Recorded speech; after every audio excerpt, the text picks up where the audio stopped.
Bonjour à toutes et à tous et bienvenue dans cette vidéo sur l'actualité fiscale et sociale.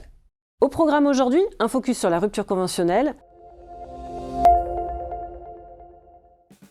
La rupture conventionnelle est un mode de rupture amiable du contrat de travail. Il convient d'être vigilant dans la procédure puisque l'absence de certaines règles peut entraîner sa nullité et aboutir à une requalification de la rupture en licenciement sans cause réelle et sérieuse. Seuls les salariés sous contrat de travail à durée indéterminée sont concernés. La rupture conventionnelle homologuée n'est pas admise pendant une période d'essai. L'employeur et le salarié doivent se mettre d'accord sur le principe et les modalités de la rupture conventionnelle.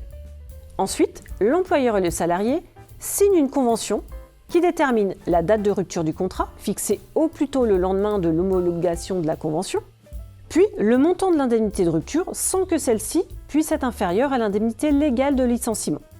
À compter de la signature de la convention, l'employeur et le salarié disposent d'un délai de 15 jours calendaires pour se rétracter. À compter du 1er avril 2022, les ruptures conventionnelles se feront obligatoirement de manière dématérialisée via téléservice.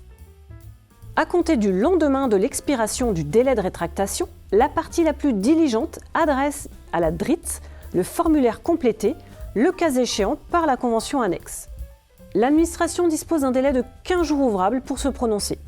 Le silence gardé pendant ce délai vaut décision implicite d'homologation. Le contrat de travail est rompu à la date convenue dans la convention et au plus tôt le lendemain de son homologation.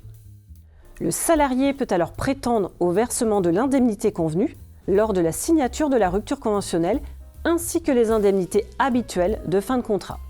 L'employeur doit quant à lui s'acquitter de ses obligations de fin de contrat et tenir à disposition du salarié le solde de tout compte, l'attestation Pôle emploi et le certificat de travail.